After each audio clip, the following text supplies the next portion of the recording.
Deuxième partie de cette conférence sur la science du glamour, où j'essaye de démontrer que la toxine botulique ne doit pas être prise comme un traitement pour les rides, mais comme un traitement pour mettre de la lumière sur le visage et sur le regard.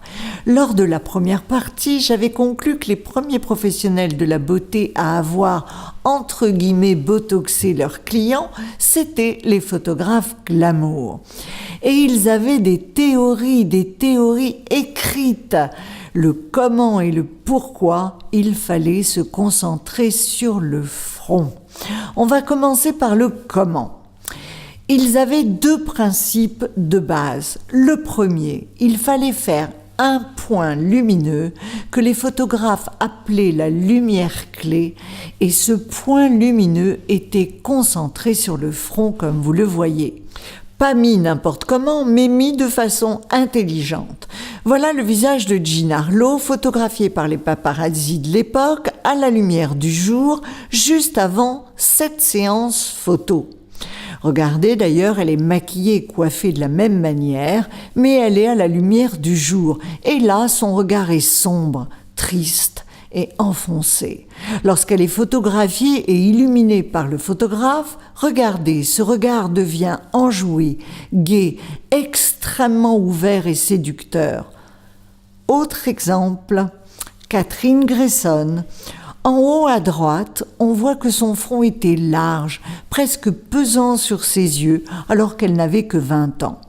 On veut la rendre star, alors on l'envoie au photographe qui lui met ce fameux point lumineux, un seul, en haut, très haut sur son front, et son regard devient séducteur. Autre exemple, Greta Garbo. En bas et à droite, sa lumière n'est pas très gentille, c'est une lumière frisante du jour, elle n'est pas préparée. On voit que son œil était en creux, et le creux était surtout au coin interne de son regard. Eh bien, comment les photographes ont fait ? Ils ont fait une forme d'aile de papillon qui se croise et qui illumine plus fort le coin interne, et son regard devient profond et mystérieux. Ici, Valentino, il est mort à une trentaine d'années, il était vraiment jeune et il avait déjà le regard et les paupières très lourdes. Regardez, un regard asymétrique. On le voit très bien en haut à droite. Eh bien, pour le rendre beau, pour le rendre le Valentino que nous connaissons, on lui faisait quelques points lumineux sur son regard bien lourd et cette lourdeur prenait du mystère. Et il était vraiment très séduisant. Autre exemple, William Powell. Il avait des yeux assez grands, un peu globuleux et un gros nez.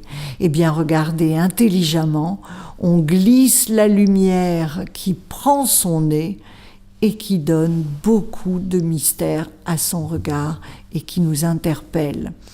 Alors, on peut dire que cette lumière était individualisée par le photographe pour révéler la beauté des traits qu'il photographiait. C'était cette fameuse lumière clé. Deuxième technique que les photographes avaient, c'était de retoucher les négatifs. Regardez cette photo non retouchée à gauche de Joan Crawford et la photo retouchée par les photographes à droite.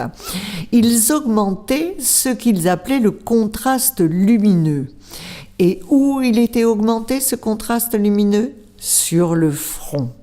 Les exemples foisonnent à cette époque de ce fameux contraste lumineux et de cette fameuse lumière clé. Alors, est-ce que ça a changé de nos jours ? Pas du tout. Pourquoi est-ce que l'on faisait cette concentration sur le front ? Il y avait 3 raisons. Première raison, c'est Joseph von Sternberg qui l'avait écrit. La lumière intense sur le front embellit avec 3 actions. Elle fait ressortir les joues, elle affine le nez et les lèvres et elle charge les paupières de mystère. Eh bien, Joseph von Sternberg l'a prouvé. Regardez Marlène Dietrich, il l'a créé. Et c'est avec cette lumière qui lui a fait ressortir les joues, qu'il a affiné le nez et les lèvres et qu'il a chargé ses paupières de mystère. C'est vraiment un facteur embellissant. Et les photographes en ont beaucoup joué. Voilà Myrna Loy, dans la même séance photographique, on change la lumière. Eh bien, regardez, les paupières deviennent lourdes de mystère, le nez et la bouche s'affinent et les joues ressortent sur la photo de droite. Lors d'un événement, il n'y a pas très longtemps, Nicole Kidman a été photographiée avec une bonne lumière. On la reconnaît, notre star. Malheureusement, un autre photographe la prend avec une mauvaise lumière au cours du même événement. Et elle est presque pas jolie, n'est-ce pas ? Le facteur rajeunissant de la lumière. Regardez ces photos prises sur le web, la mère et la fille. Eh bien, la lumière qui n'a pas été préparée sur ces photos est beaucoup plus forte sur la jeune que sur la personne plus âgée. Il y a donc un réel facteur de jeunesse à prendre la lumière. Eh oui, Hollywood s'en est servi. Figurez-vous que ces deux stars ont pratiquement le même âge, mais c'est Betty Davis qui doit faire rêver. Alors on lui met de la lumière, et à l'autre derrière, parce qu'elle est plus vieille, en fait, pas vrai, eh bien on lui met une lumière frisante qui ne la met pas en valeur. Pareil pour cette publicité qui n'est pas très vieille. On insiste même sur la lumière de la jeune et celle de la mère, on la lui enlève. Elle est carrément dans l'ombre. Troisième facteur, la lumière apporte un facteur sensuel. Von Sternberg s'en est beaucoup servi et il parlait de paupières qui se chargeaient de mystère.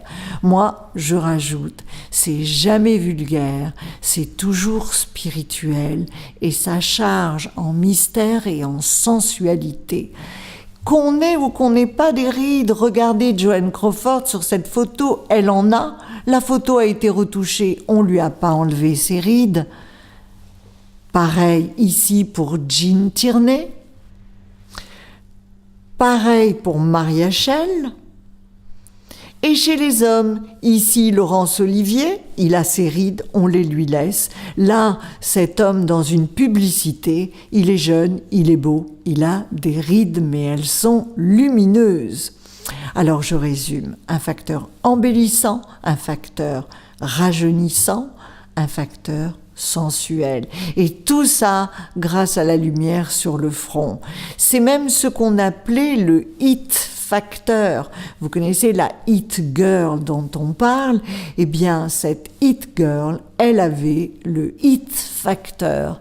Et maintenant, si je retourne à la toxine botulique, eh bien, je vais vous montrer qu'elle est capable de reproduire ses effets sans avoir besoin de la lumière pointée sur son front. Regardez ces patientes que j'ai traitées avant, après, à droite. Elles sont dans la même position, c'est le même appareil et le contraste lumineux a changé. Et la lumière clé s'est positionnée toute seule. Et pourtant, je n'ai pas changé la lumière de mon cabinet. Un autre exemple, lumière clé et contraste lumineux sont évidents. Sur un homme, il s'en est carrément coupé les cheveux tellement il était content, sans le savoir. Encore un homme, ça se passe de parole. Et puis, sur une photo noir et blanc, regardez, c'est encore plus fort. Entre ces deux photos, il n'y avait que de la toxine botulique. Et on a embelli, et on a rajeuni, et on a donné de la sensualité.